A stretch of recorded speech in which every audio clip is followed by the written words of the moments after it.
Ketemu kembali saudara-saudara di acara channel GKJ Solo Katon. Mantra kita, firman Tuhan di antara kita. Tapi sebelumnya saudara-saudaraku, marilah kita berdoa terlebih dahulu, memohon pertolongan Tuhan supaya di dalam kita mendengarkan firman Tuhan senantiasa diberkati Tuhan. Mari kita berdoa. Bapa kami yang di surga, kami mengucap syukur atas segala berkat yang Kau limpahkan pada kami, berkat kesehatan dan berkat rezeki yang kami terima Bapa. Kami mengucap syukur atas semua itu.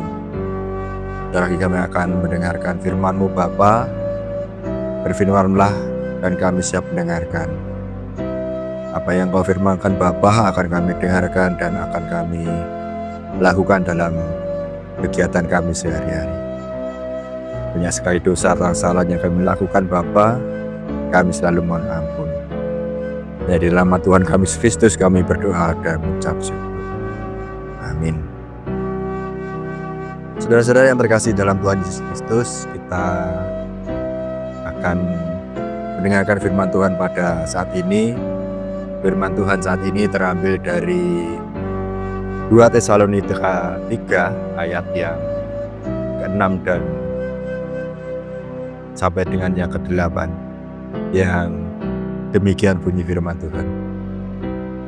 Tetapi kami berpesan kepadamu, saudara-saudara, dalam nama Tuhan Yesus Kristus, supaya kamu menjauhkan diri dari setiap saudara yang tidak melakukan pekerjaannya dan yang tidak menurut ajaran yang telah kami terima.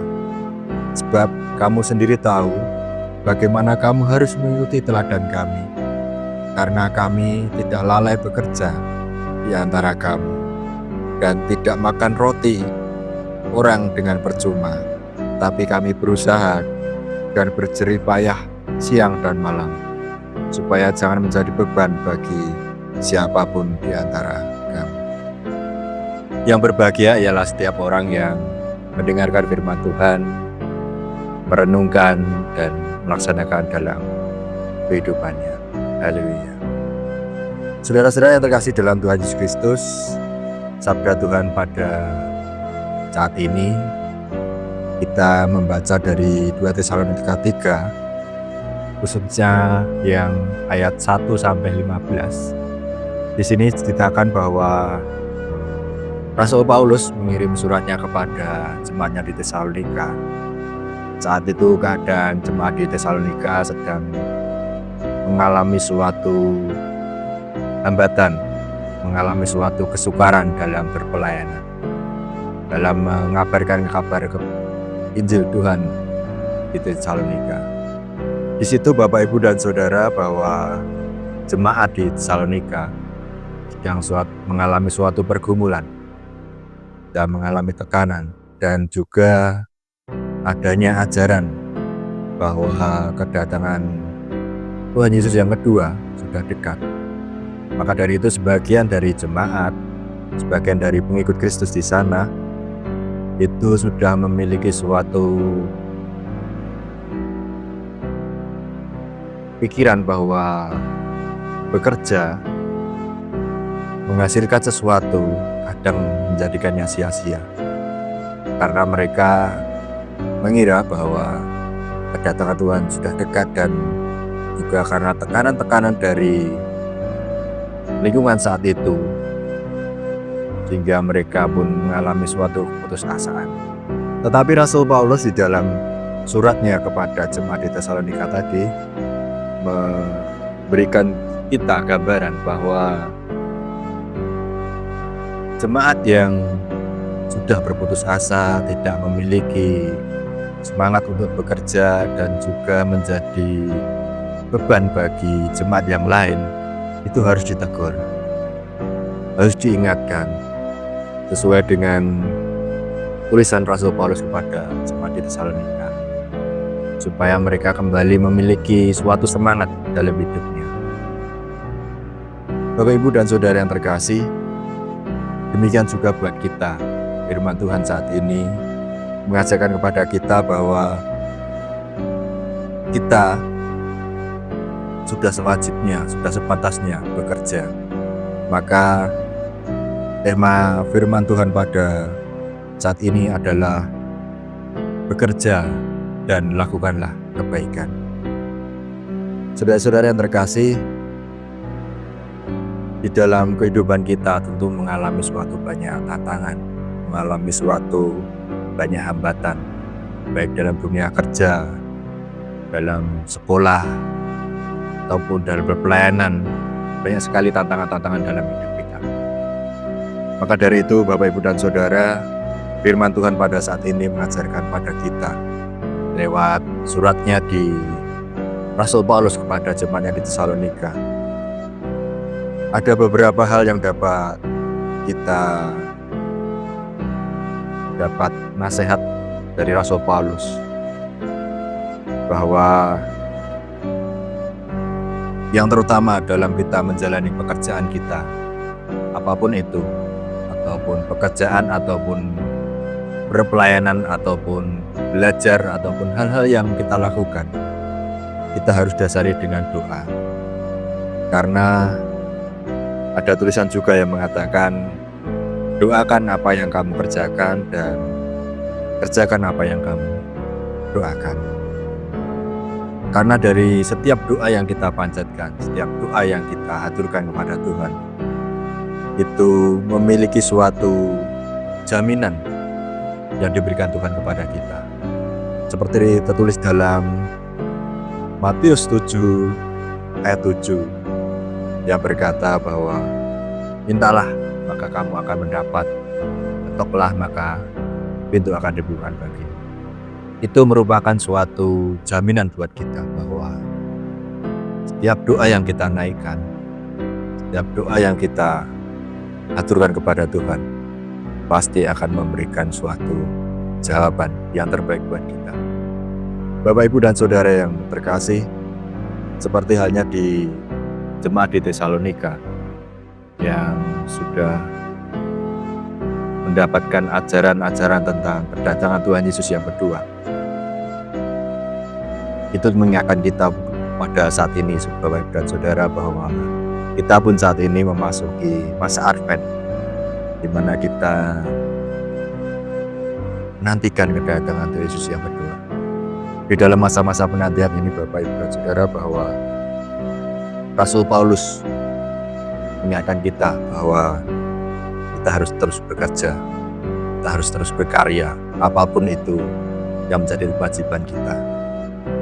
Kita tidak boleh memikirkan hal-hal tentang akhir dunia, akhir zaman. Seperti hanya tertulis di dalam 1 Tesalonika 5 ayat 2, bahwa kedatangan Tuhan itu seperti pencuri yang kita tidak akan mengetahui kapan akan terjadi. Maka dari itu, marilah kita tidak memikirkan hal-hal tentang akan akhir dunia, karena itu menjadi bagian dari Tuhan. Bapak, Ibu, dan Saudara yang terkasih, ada beberapa nasihat yang kita dapati pada hari ini. Yang pertama adalah untuk melakukan apapun pekerjaan atau apapun yang kita lakukan dalam setiap hari, awalilah dengan berdoa. Berdoa kepada Tuhan. Doa adalah wujud penyerahan kita. Doa adalah wujud kepasrahan kita kepada Tuhan. Maka dari itu, setiap awal apapun yang akan kita lakukan, apapun yang kita kerjakan, baik pekerjaan, studi kita, pelayanan kita, awali dengan berdoa. Seperti yang tertulis di dalam Yeremia 17 ayat 7. Diberkatilah orang yang mengandalkan Tuhan. Saudara-saudara yang kasih Tuhan, di dalam doa ada wujud kepasrahan kita. Di dalam doa ada kuasa Tuhan. Jika kita melakukan pekerjaan kita dengan berdoa, maka pekerjaan kita pasti akan pekerjaan yang baik. Kita tidak mungkin berdoa untuk mencuri ataupun melakukan hal yang tidak baik. Kalau kita berdoa, pasti pekerjaan kita adalah pekerjaan yang baik. Karena tidak ada berkat yang besar yang tidak dapat Tuhan berikan kasih. dan tidak ada berkat yang kecil tanpa melalui Tuhan. Semuanya hanya dari Tuhan. Pelajaran yang kedua Bapak Ibu dan Saudara, bahwa sebagai kita orang Kristen, kita harus memiliki suatu semangat kerja, etos kerja yang tinggi sejak dini, sejak kecil, supaya kita menjadi manusia-manusia yang berhasil, yang berharga di mata Tuhan. Maka dari itu, saya mengajak Bapak Ibu dan Saudara untuk kita memiliki suatu semangat kerja yang tinggi, etos kerja yang tinggi, supaya nantinya kita akan memiliki panen yang baik. Karena ada tulisan bahwa apa yang kita tabur tentunya akan kita tuai. Pelajaran yang ketiga dari pembelajaran kita pada saat ini adalah bekerjalah dengan ucapan syukur. Jika kita melakukan sesuatu, kerja, ataupun belajar, ataupun mengerjakan pekerjaan rumah, atau terlebih lagi berpelayanan, lakukanlah itu dengan ucapan syukur. Pekerjaan jika kita lakukan dengan rasa bersungut-sungut, dengan tidak rela hati, tidak akan mendatangkan berkat bagi kita, terlebih bagi orang di sekitar kita. Maka seberapapun besar beban kerja kita, impitan beban kerja kita, ataupun pergumulan dalam hidup kita hadapinya dengan rasa bersyukur. Dengan kita bersyukur, kita sudah menerima berkat. Kita sudah menerima berkat. Dengan begitu, kita tidak akan memiliki rasa, tidak memiliki waktu atau tempat di hati kita untuk bersungut-sungut akan apa yang terjadi dalam kehidupan kita. Karena dengan kita bersyukur, kita pasti akan bergembira. Dengan kita bergembira, maka damai sejahtera dalam diri kita, dalam keluarga kita akan tercipta. Seperti tertulis dalam Amsal 17 ayat 22, hati yang gembira adalah obat. Maka jika kita melakukan segala pekerjaan kita, apapun itu pekerjaan kita, yang halal, itu pasti akan memberikan suatu damai sejahtera bagi kita jika kita menjalaninya dengan rasa bersyukur. Seperti halnya petani yang terus menanam, menyiapkan tanamannya, menyiapkan ladangnya, mengolahnya, mencangkulnya, menyiapkan irigasinya, memupuknya, dan menantikan panen di kemudian hari. Petani melakukannya dengan rasa ucapan syukur, dengan bersemangat, semangat kerja yang tinggi. Tetapi ada hal yang tidak dapat dilakukan petani, yaitu menguasai alam. Karena bisa saja esok hari ketika akan memanen hasil panen, terjadi bencana angin ataupun hujan deras sehingga padinya tidak bisa dipanen. Tetapi mari kita belajar bahwa ada hal-hal yang tidak dapat kita kendalikan, seperti petani tadi tidak bisa mengendalikan cuaca. Tetapi yakinlah bahwa kita sebagai petani, mencontoh petani, bahwa kita akan menuai hasil di kemudian hari. Maka lakukanlah pekerjaan kita dengan rasa bersyukur. Nasihat yang terakhir buat kita adalah kerjakan yang baik dengan cara yang baik dan hasilkan yang baik untuk kebaikan. Saudara-saudara yang terkasih, bahwa kita harus bekerja dengan pekerjaan yang baik, tidak dengan pekerjaan yang buruk, dengan pekerjaan yang halal, tidak mencuri, tidak membuat orang lain sengsara. Kita harus menggunakan pekerjaan kita dengan pekerjaan yang baik. Lakukan pekerjaan kita dengan cara-cara yang baik, tidak dengan cara-cara yang buruk, memfitnah ataupun mengambil yang bukan bagian kita. Itu tidak dikehendaki Tuhan. Dan yang terakhir adalah gunakan hasil kerja kita untuk hal-hal yang baik, untuk kemuliaan Tuhan, untuk keluarga kita, untuk saudara-saudara kita, dan untuk orang-orang di sekitar kita. Karena ada tertulis adalah di dalam Amsal 10 ayat 16, upah orang benar mendatangkan berkat, tetapi penghasilan orang fasik membawa dosa.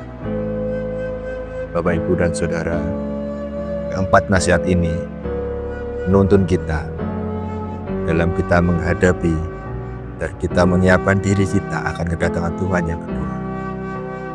Kita berdoa dalam setiap langkah kita, kemudian kita memiliki semangat kerja yang tinggi, etos kerja yang tinggi, kemudian kita bekerja dengan rasa syukur, dan yang terakhir adalah bekerja dengan baik, dengan cara yang baik, dan menghasilkan hasil yang baik untuk kebaikan. Tuhan yang berfirman pada kita, Tuhan yang menuntun kita, dan Tuhan akan menolong kita di dalam kita menghadapi kesulitan. Tuhan Yesus memberkati kita. Haleluya. Amin.